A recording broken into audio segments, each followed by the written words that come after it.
Halo teman-teman, selamat datang di channel Pucin Novel Audio. Jangan lupa subscribe ya. Terima kasih.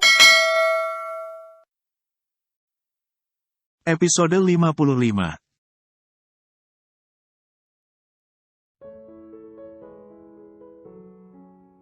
Wah, refleks dengan Kalandra.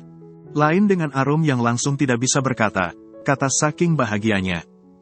Iya asli ini sepasang, ini yang enggak mau diem ini yang ini cewek ini. Tuh kelihatan banget, ini yang cowok lebih kalem, jelas Dokter Andri sambil mengarahkan kursornya. Kayaknya yang cowok lagi jaim soalnya malu dipantau kamera, ucap Kalandra masih kegirangan. Ia menjadi tidak bisa mengakhiri senyumnya sambil sesekali menatap sang istri. Masih berbaring, Arum yang tersenyum juga berkaca, kaca balas menatapnya. Emang yang cewek sih yang enggak mau diem.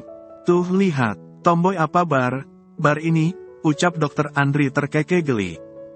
Kalandra tertawa, mirip mamahnya kayaknya.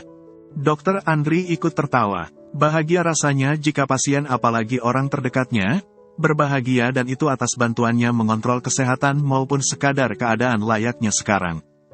Aku pengen anak cowok, aku angkat anak cowok kalian saja.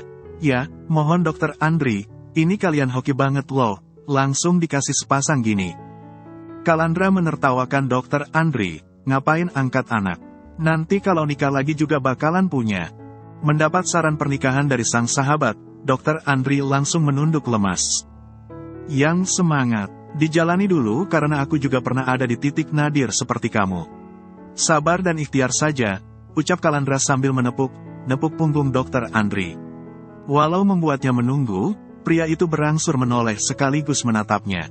Makasih banyak, Kal, semoga aku bisa jadi manusia lebih baik lagi. Dan semoga, aku juga bisa menyusul bahagia kayak kalian, ucap Dokter Andri sungguh. Kalandra mengangguk sambil mengurai senyuman sebagai wujud dari dukungannya kepada Dokter Andri. Lain dengan Arum yang langsung berkata, amin ya Allah. Akhirnya aku bakalan punya anak perempuan. Dan ini langsung sepasang, ucap Arum sambil elus perutnya sambil melangkah mengikuti rangkulan Kalandra. Yang perempuan yang heboh, apa jangan, dia lagi belajar jurus taflon, balas Kalandra dan langsung membuat sang istri tersipu malu. Makin semangat, ya, yang, makin sehat, semoga kita jadi orang tua terbaik versi kita. Lanjut Kalandra sambil terus melangkah dan menatap sang istri penuh cinta. Arum mengangguk ceria, amin. Jujur ini aku pengin jerit saking senengnya. Kalandra tersipu dan berangsur mendekap Arum. Mereka sampai berhenti melangkah karenanya. Namun karena di depan gerbang rumah kediaman orang tuanya sudah berisik, ia pun kembali melanjutkan langkah. Mereka melanjutkan langkah sambil tetap berpelukan. Gimana, Ibu Kalsum sudah langsung menjadi yang paling berisik. Sementara Aidan yang dilepas tengah tertawa riang agak berlari menghampiri Kalandra dan Arum. Wah, Mas Aidan sudah lancar larinya keren Hebat banget anak papa, sambut Kalandra yang berangsur mengakhiri rangkulannya karena ia langsung memeluk Aidan yang ia angkat tinggi. Aidan langsung tergelak bahagia, membuat giginya yang sudah ada 8 di bagian depan, tampak sempurna. Sehat, Mbak, gimana? Cewek apa cowok? Serga Ibu Kalsum sambil merangkul Arum. Di pagi yang hangat karena matahari pagi ini lumayan terik, Arum membagi kebahagiaannya. Alhamdulillah, Mah, Pah. Sepasang, ucap Arum sampai berderai air mata. Air mata bahagia, tepatnya. Untuk kali pertama, Ibu Kalsum tidak berisik. Wanita itu memang berlinang air mata. Tapi bibirnya sibuk mengurai senyum mewakili setiap kebahagiaan yang ia rasakan atas kebahagiaan sekarang. Selamat, ya, ucap Ibu Kalsum sambil mengecup penuh sayang setiap lekuk wajah Arum. Arum, hari ini sang musafir cinta akan menjadi pembela kebenaran dan pembasmi kezaliman, ucap Pak Haji yang sudah duduk menunggu di tempat duduk bagian depan rumah makan Arum. Pak Haji salah makan, kok ngomong gitu, tumben, tanya Arum memastikan. Pak Haji langsung menggeleng, enggak, sih. Niatnya memang tulus nolongin Septi. Mau gebukin bapaknya biar mikir. Kalau bisa mau pindahin otaknya biar di hidung saja. Biar pas dia berulang lagi, benerinnya gampang, tinggal pencet apa puter. Kalandra langsung mesem, oh, berarti Pak Haji mau jadi Wiro Sableng. Atau malah si tua yang dibutakan janda, goda Kalandra yang memang datang bersama Arum. Sampai detik ini, Kalandra masih menggandeng tangan kiri wanitanya itu. Mereka hanya datang berdua karena Aidan dibawa oleh orang tua Kalandra menghadiri acara kantor. Arum terdiam sejenak dan memang untuk merenung. Buat keperluan nikah, ya, Pak, si Septi mau nikah dan bapaknya wajib jadi walinya, kan, tebaknya. Nah, iya benar, sergah Pak Haji bersemangat. Kalian bingung juga? Enggak, kenapa Fajar mau nikahin si Septi? Apa iya, dia juga jadi musafir cinta yang dibutakan cinta oleh pesona janda? Tapi bentar, pesona janda? Dilihat dari sudut mana, Septi kelihatan memesona, memikirkan itu, Pak Haji mendadak pusing. Wis, utekku ragutuk do mikernane. Sudahlah, otakku enggak sampai kalau mikirin itu. Memang cinta bisa bikin orang mendadak jenius macam Fajar ke Septi, sih. Mana orangnya, Pak Haji naik apa, sih, kok motor biasanya enggak ada di tempat parkir, balas Kalandra masih tertawa. Naik mobil dong, naik motor ya alamat ancur ban sama onderdilnya. Mau ngerogos Sukmola belum mampu, ucap Pak Haji yang kemudian berkata, tahu sendiri kan kalau sekarang Septi terlalu seksoy. Arum dan Kalandra makin kompak tertawa. Omong, anaknya mana? Masa iya, sesekso itu enggak kelihatan? Tanya Kalandra masih tertawa. Apa memang belum datang, cari bapaknya Septi, hari ini juga, kan? Yaitu di dalam mobil, lagi diet ketat dia biar cepat langsing. Makanya enggak mau mampir takut tergoda katanya. Balas Pak Haji yang lagi membuat Kalandra dan Arum tertawa. Saya takutin kan kemarin, kalau dia tetap enggak mau diet, saya kado dia kain kafan buat ijab kabulnya. Kalimat terakhir Pak Haji membuat Arum dan Kalandra tertawa sampai lemas. Arum langsung pamit ke toilet dan memang kebelet pipis gara menertawakan ucapan Pak Haji. Kalandra yang masih menjadi suami siaga juga langsung ikut serta. Ya sudah saya juga mau pamit. Sudah habis juga sarapannya, ucap Pak Haji buru pamit juga. Kalandra yang masih bisa mendengar ocehan Pak Haji sengaja balik badan, jangan lupa bayar. Innalillahi, ucap Pak Haji refleks menepuk jidatnya yang botak, yakin, hampir saja lupa bayar. Ia tersenyum tak berdosa kepada Kalandra maupun pria santun kasir di sana. Hampir, apa memang niat, balas Kalandra antara bercanda tapi serius juga. Karena di beberapa kesempatan, kasir di sana melaporkan bahwa Pak Haji lupa bayar. Untungnya saat keesokan harinya datang kemudian diingatkan, Pak Haji mau langsung bayar hingga mereka tak harus mengunduh kerugian. Asli Pak pengacara, saya beneran lupa, seru Pak Haji masih tersenyum tak berdosa sambil mengeluarkan dompetnya dari saku celana bahan bagian belakang, warna hitamnya. Lagian punya istri banyak, kok sekadar sarapan enggak keurus, saya saja yang hanya punya satu istri dan sekarang lagi hamil besar, enggak pernah kekurangan lahir batin, lanjut Kalandra yang masih menunggu Pak Haji. Nah itu, makanya saya pengen nikah juga sama istri kamu, biar saya juga keurus lahir dan batin bahkan sampai overdosis. Yakin Pak Haji dan langsung disemprot Kalandra. Nah istrimu kan satu serba bisa. Sesangkan punyaku, banyak tapi serba enggak bisa, manje bingung sendiri jadinya. Setelah urusannya dengan Kalandra selesai, Pak Haji malah menjadi khawatir ke Septi. Di tempat duduk penumpang, Septi tampak sangat lemas dan sampai berkeringat sekaligus pucat. Mungkin karena biasanya, jam segini Septi sudah berulang kali makan. Sedangkan sekarang, Septi malah puasa. Kalau kamu lemes gini, gimana nanti kamu ketemu bapakmu, yang ada bukannya ngamuk dan bikin dia jadi tahu gejrot, kamu malah pingsan terus digelundungin sampai rel kereta api terus ditabrak kereta. Belok kiri masuk neraka, judulnya. Terus subjudulnya, derita wanita gendut yang lagi diet karena malah langsung ke alam baka, ucap Pak Haji yang memutuskan untuk membeli nasi bungkus. Bentar tunggu dulu. Saya belikan nasi dulu di warung Arum biar kamu enggak mampus. Tapi Pak Gede, aku lagi diet, rengek Septi tak berdaya. Walau memang lemas mirip orang sakit dan duduk saja, ia sampai meringkuk, demi langsing ia sungguh ingin melanjutkan dietnya.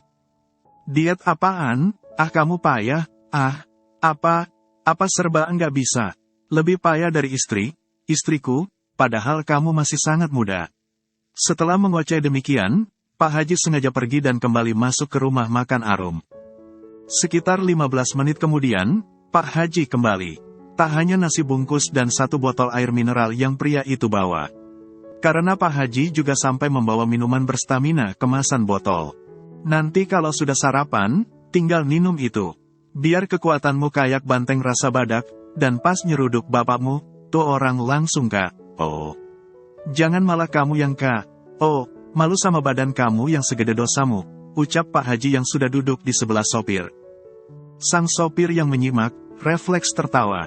Tak beda dengan Septi, ia juga diberi 2 botol kaca minuman stamina, selain 2 slop rokok lengkap dengan korek bensinnya. Jangan ngantuk hanya karena penumpang kamu hari ini kurang sedap dipandang, Pir, ucap Pak Haji mulai merebahkan punggungnya pada sandaran tempatnya duduk. Ia berusaha mencari posisi duduk yang nyaman apalagi perjalanan masih panjang. Butuh waktu sekitar 6-7 jam agar mereka tiba di Magelang. Septi yang langsung memenuhi mulutnya dengan nasi bungkus dan rasnya sangat lezat pemberian Pak Haji, langsung tersindir. Dengan mulut penuh yang sulit menutup, ia menatap sebal Pak Haji. Pak Gede hobi banget nyindir. Bukan hobi karena nyindir memang bakat terpendam setiap orang, termasuk saya, tegas Pak Haji. Kali ini Septi tak peduli. Wanita gemuk itu berusaha makan dengan benar agar segera kembali memiliki tenaga. Alasannya ke Magelang memang untuk menuntut keadilan, memberi sang bapak pelajaran. Mau tak mau, ia harus kuat. Septi akan membuat sang bapak babak belur sekaligus kapok. Tanggapan mama kamu, saya urus kamu gimana?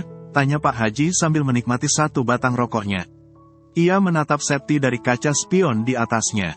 Septi menatap Pak Haji dari kaca spion yang sama, kayak jadi bimbang gitu, Pak Gede. Tapi kayaknya mama masih trauma rumah tangga, apalagi kalau sampai harus hidup bareng banyak madu. Padahal saya suka banget ke mamah kamu. Dia rajin dan pintar mirip Arum, ucap Pak Haji yang kemudian bilang, Septi kalah jauh jika dibandingkan dengan sang mamah, apalagi jika dibandingkan dengan Arum. Makanya kamu harus banyak belajar dari mereka ya. Soalnya kalau suami kenyang, dia juga enggak bakalan jajan kayak saya. Alasan saya masih menjadi musafir cinta dan berkelana mencari jandakan juga karena ini, lanjut Pak Haji dan langsung membuat Septi merenung serius. Septi khawatir, setelah menikah nanti, Fajar malah berpaling ke hati wanita lain. Apalagi jika Septi tetap gembrot layaknya sekarang. Pak Gede tahu, kan, kasus Kades yang disuntik sama mantri karena diduga selingkuh sama istri si mantri, tanya Septi yang sudah bangun tidur ketiga kalinya. Tapi perjalanan menuju Magelang masih sekitar 2 jam lagi. Memangnya kenapa? Kamu mau ikutan gitu juga? Memangnya kamu punya alatnya, yang ada kamu pakai cairan sirup marjan buat bikin es kepal, tanggap Pak Haji masih mengomel. Nanti pas bulan puasa, kamu dagang es kepal atau es campur dan semacamnya saja. Lumayan buat nambah penghasilan.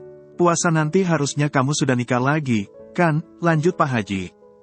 Iya, Pak Haji, nanti saya coba dagang, ajak Mas Fajar juga.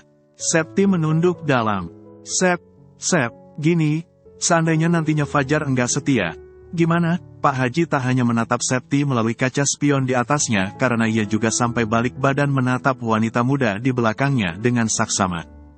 Septi langsung sedih dan kian menunduk dalam. Ngapain mikir bahkan sedih? Banting saja. Kamu harus jadi istri serba bisa yang juga ditakuti suami. Karena kalau enggak, yang ada suamimu jadi musafir cinta kayak saya, tegas Pak Haji menyemangati. Oke, Pak Gede, tanggap Septi yang akhirnya bersemangat. Nah gitu, toh si Fajar ceking gitu. Diseruduk sekali saja pasti langsung tumbang enggak lagi berulah. Balas Pak Haji yang juga meyakinkan. Setelah 2 jam akhirnya berlalu, akhirnya mereka juga sampai di alamat yang dituju. Sebuah dealer motor yang bersebelahan dengan toko aksesori motor, menjadi alamat yang mereka tuju. Suasana di sana benar ramai, mirip suasana demo. Gile Pak Gede, serame ini, puji Septi. Pakai jin pelaris kayaknya si ini, ucap Pak Haji langsung kepo dan melongok dari tempat duduknya. Tapi kayaknya mereka lagi padu, dagelan, semacam cok mau gelut gitu deh, bah. Perhatiin itu ngomongnya kompak pakai otot semuanya, ucap sang sopir bernama Rozak sambil menikmati sisa minuman staminanya. Hah, masa sih, lagi ada demo dan semacamnya? Kah, alhamdulillah kalau gitu. Syukurin tuh si bapak, ucap Septi bersemangat. Sementara yang Pak Haji lakukan adalah meminta sang sopir untuk buru pindah dari sana. Takutnya mobil, apalagi kitanya kenapa. Situasinya kurang cocok karena andai kita terbunuh pun, kita nggak bakal terima santunan apalagi jadi pahlawan, ujar Pak Haji seiring mobilnya yang akhirnya dilajukan. Braak, di dealer sudah ada yang sampai pecah. Tolong sabar, semuanya, mohon bantuannya pasti akan saya urus satu. Baru saja itu suara Pak Yusuf dan ketika Septi maupun Pak Haji pastikan, pria itu makin kurus dan tampak tidak terawat. Wajahnya saja dipenuhi bentol semacam jerawat batu atau malah bisul kecil. Padahal aku belum jadi kirim teluh loh, Pak Gede. Sudah kayak sakit gitu, ucap Septi berbahagia atas sulit sekaligus sakitnya sang bapak. Itu pasti imbas dari doa mama kamu yang selalu berserah diri ke Allah. Ketimbang kamu yang enggak berguna apalagi suruh usaha maupun kerja enggak mau, mama kamu kan jauh lebih bisa diandalkan. Lebih menarik malah, hati si Fajar malah kepincut ke mama kamu, mirip yang sempat viral itu. Kali ini Pak Haji juga kembali jujur. Karena tak bisa dipungkiri, Septi memang kalah jauh dari mamahnya. Dari segi fisik, cara pikir, maupun keuletan karena setelah menjadi jandes, Ibu Fatimah menjadi sangat pekerja keras. Pak Gede tega banget, keluh Septi. Tega sama fakta kan beda tipis, Sep. Biar kita lebih melek, balas Pak Gaji yang seketika bengong melihat situasi ricuh di belakang sana. Rombongan yang mirip pedemo di belakang sana, nekat menerobos masuk ke dalam dealer yang sepertinya memang merangkap jadi rumah. Pak Yusuf maupun para karyawan tampak tidak bisa berbuat banyak selain pasrah dan membuat semuanya terjadi. Mobil Pak Haji sengaja diparkir agak jauh, di depan pom bensin yang ada di depan dealer karena posisi dealer yang Pak Yusuf miliki memang sangat strategis. Mereka kayak lagi nyari orang ya, tuh orang ada 30-an, ucap Septi masih mengawasi dengan rincin. Masa iya mereka nyari istrinya si Yusuf, ucap Pak Haji menjadi menerka. Tak lama setelah itu, kedua orang yang satu mobil dengannya, berangsur menatapnya. Enggak ada kemungkinan lain, kan? Buat apa juga mereka cari orang lain atau setidaknya sekadar karyawan ke sana, sampai segitunya, yakinnya. Si nada kamu umpetin kemana, dasar suami istri sama tukang tipu, ucap salah satu ibu yang tak segan membogam wajah Pak Yusuf. Refleks Pak Haji bergidik kemudian memegangi wajahnya menggunakan tangan kanan, seolah dirinya juga mendapat bogem mentah layaknya Pak Yusuf. Emak kok dilawan, ucapnya. Di depan sana, Pak Yusuf langsung sempoyongan dan refleks berpegangan pada salah satu motor di sebelahnya. Beberapa karyawan berseragam merah dan putih berusaha melerai, tapi masa yang kebanyakan ibu bertubuh segar, malah makin bertindak sangar. Mereka meminta setiap kunci motor yang ada di sana untuk menyicil kerugian yang mereka dapatkan dari nada. Bisa dipastikan Kismin cepat ini bapakmu, Sep. Yang ada dia bakalan minta bantuan kamu buat bertahan ke depannya. Yakin Pak Haji masih mengamati. Septi mendengkus kesal sambil terus mengamati apa yang terjadi. Kita nggak usah ke sana dulu sebelum mereka benar bubar, Pak Gede. Yang ada mereka jadi minta kita buat ikut tanggung jawab. Parahnya kalau mereka sampai tahu rumah kita, pasti didatengin terus sampai kita kasih semuanya sesuai kerugian. Ia menatap Pak Haji penuh keyakinan. Tumben kamu mikir, iya, tumben otakmu berguna. Balas Pak Haji sambil tertawa ceria. Septi hanya mendengkus kesal. Ancur pokoknya itu, ucapnya ikut gregetan melihat bapaknya masih menjadi bahan rundungan warga. Malahan, motor yang awalnya akan dibawa, jadi tidak jadi dan malah dibanting sengaja dirusak dan tampaknya untuk menurunkan harga dari motor. Setelah tampak puas, para ibu pergi dari sana. Sebagian naik odong yang terparkir dan jumlahnya ada 2 odong. Sebagiannya lagi naik motor dan kelakuan mereka sungguh bar karena mungkin efek mereka yang telanjur dirugikan. Andai selama bapak kamu pergi, kamu jadi orang berguna, kan balas dendam sekaligus kemenangan kamu cukup kipas pakai duit matang, ucap Pak Haji. Bener sih, andai aku gitu pasti papa makin ngenes, Pak Gede. Balas Septi. Nah makanya, berguna dan jadi kaya jauh lebih baik karena bisa bikin kamu punya derajat. Daripada kamu malasan terus, hasilnya cuma lemak yang bikin kamu makin dekat neraka. Balas Pak Haji, Kamu jangan niru saya yang tinggal nongkrong di warung Arum sambil karaokean, beda. Soalnya dulu saya sudah bekerja keras. Nah sekarang ibaratnya saya tinggal manen setiap usaha. Beneran tinggal menikmati hidup. Terus, sekarang aku harus gimana? Pak Gede, Serga Septi yang sungguh meminta saran sekaligus arahan termujarab untuk membalas sang bapak. Enggak usah pura kaya, soalnya pada kenyataannya kamu enggak punya apa-apa. Takutnya kalau sampai pura, yang ada kamu tekor bin bangkrut karena harus menutupi kebohongan kamu dengan kekayaan palsu. Sudah nanti kamu langsung bilang saja ke bapakmu mengenai tujuanmu ke sini. Kalaupun sekarang kamu belum bisa nyeruduk bapak kamu dengan kekuatan banteng dan badak, cukup tunggu kapan kamu mampu jadi orang sukses. Soalnya daripada digilas pakai kaki badak, lihat orang yang pernah kita sakiti malah kipas pakai duit matang, beneran lebih bikin sakit. Jadi, sekarang semuanya beneran ada di tangan kamu. Beneran enggak ada yang bisa bantu lagi, termasuk saya. Kalau kamu bisa membuktikan kamu bisa sukses, kamu bisa bahagia syukur kaya, orang yang awalnya nyepelein dan dengan sengaja buang kamu pasti bakalan langsung kasih madu ke kamu. Beda sama sekarang kan kamu ibarat garam, semacam ular saja enggak ada yang mau dekat kamu kecuali ular itu picek alias buta. Kalau kamu bisa buktiin dan kamu beneran sukses, berarti kamu menang.